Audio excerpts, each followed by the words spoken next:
first both themes which I choose. And the first is about how it influences our perception if we are thrown into that semi-documentary style. What it does to us that we are not sure about. Is it inscened, or we are make-believe that this is real and that are real documents. I think this is quite important, how we perceive the content, what's presented to us.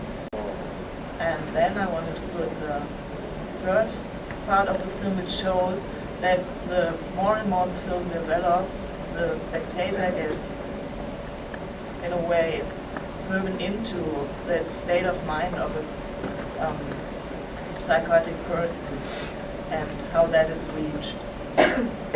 So now the third part again, if possible.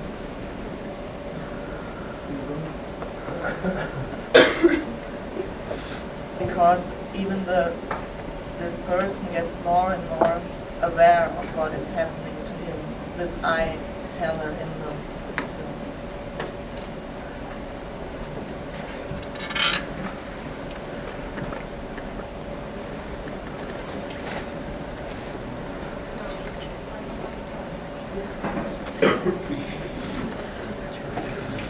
Roll it!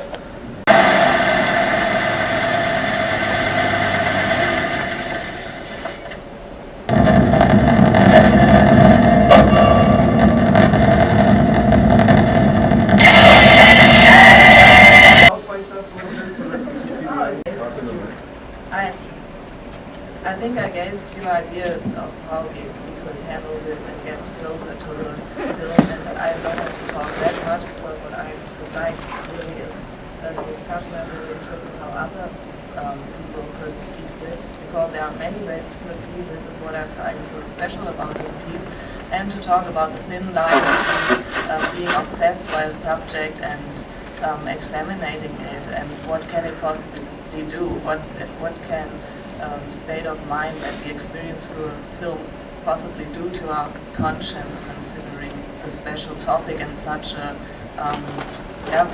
provocative or somehow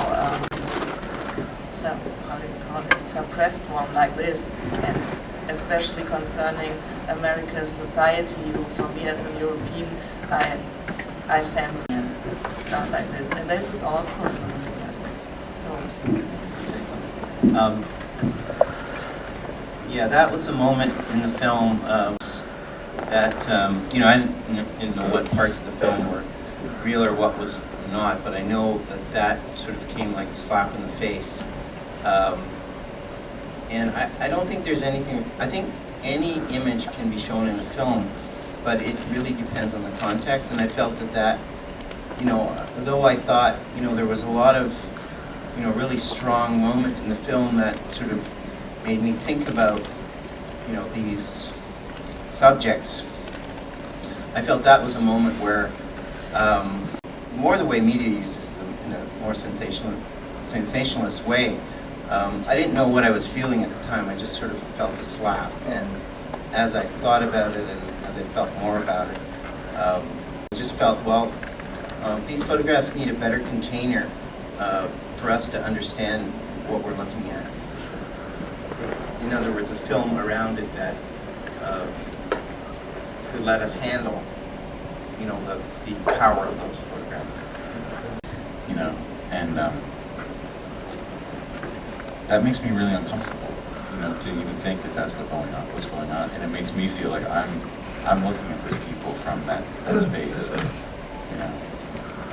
I think there's also a number of instances where there's this kind of layers of privileging certain voices in the piece as well. So, for instance, I thought it was kind of unusual that two of the people were sort of subtitled in a way that sort of would suggest that we wouldn't understand them somehow. And then and ironically, there was the one character who you understood the least actually didn't have any subtitling. That's actually kind of a broadcast thing that happens in Canada sometimes, where you'll have, like somebody's speaking and they're speaking in English, but well, they've got a funny accent, so they'll sort of subtitle them. And then there's somebody who is much more sort of of European descent, and you know, they're not subtitled. It's a very, you know, so there's this funny sort of layerings there. And also I was thinking about, maybe this is sort of a question about sort of, I'm thinking about the idea of sort of creating kind of an aesthetic. I'd like to comment on what you say about this subtitling thing. I think it's what I like about it is that he presents it as a semi-objective piece, semi-documentary. It's not, of course, because he uses clearly some things are directed and some seem less directed than others.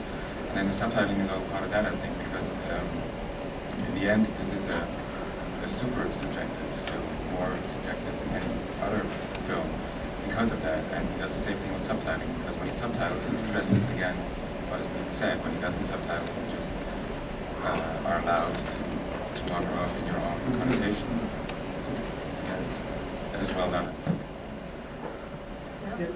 This one thing with the subtitling, another level of subjectivity is that there are things that are chosen to be capitalized that weren't necessarily emphasized by the people talking that I wouldn't necessarily have capitalized, and there are misspellings too. So like, you know, you have an unreliable narrator and it's like on all levels you're kind of realizing this is his story, you know, more so than the people.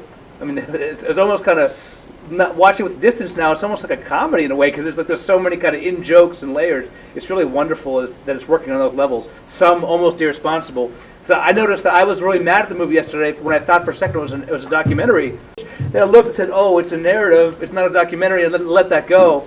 And I realized, oh, okay, this is about this person telling the story. But the subtitle and the capital letters and the misspellings, I think, is another one of those subtle ways of cueing you into that. Like, I don't know, I didn't know whether it was real or not, but it sure hit me hard. Yeah, I was disgusted and angered by the film. I think it was very subjective. I think it did a disservice to the subjects, individual subjects who were featured in the film, and who, to me, had some sort of authentic illness. It was clear to me because I couldn't trust the film and his work. And I thought it was decorative in a kind of perverse way. I didn't need the extra material to try to give me the filmmaker's version of their ill vision or painful vision. I did feel like I was in a psychotic state by the end of the film. I was looking at because I was just really tired. I was bored by the film. Of course, it's a very anxious film. It can keep you awake. But it's interesting you chose that third segment with the guy singing, because I thought that was one of the most powerful things in the film. It really gave him a chance to sort of represent himself. And it was a song that was, the way that he sang, the words that he chose, the way that it was prompted, and at that point I thought the text was warranted, but in most cases it wasn't, was good. But he was the subject. He was really what we were seeing, you know, for that moment. But at other points, I didn't know what the hell to think. And I didn't just think it was confused or playful exercise in narrative. I thought it was, I thought it was just confused. It felt confused to me. Jason? Oh, I'm sorry, you guys were going to respond. So I just wanted to kind of Steve sort of bring something up that I mean, this whole thing about them being real and not being real, you know, these are actors. But to me, what's kind of difficult about it is just the. I feel like on some level there's a lack of compassion for not for these individuals as something that is something other than a theoretical position, you know, or Really something on so. TV. I really think so. You got more driven into it, like too obsessed to, like voyeuristic to that. Maybe it's the same. I guess that distance never like collapsed for me. That distance never collapsed for me, you know, where the artifice. Really, I thought it's more lack of distance, like diving into it and just making his own vision. Well, that's interesting to hear. Yeah, that was my. Well, Like, yeah. Like for instance, the dedication at the end. Is Joey here?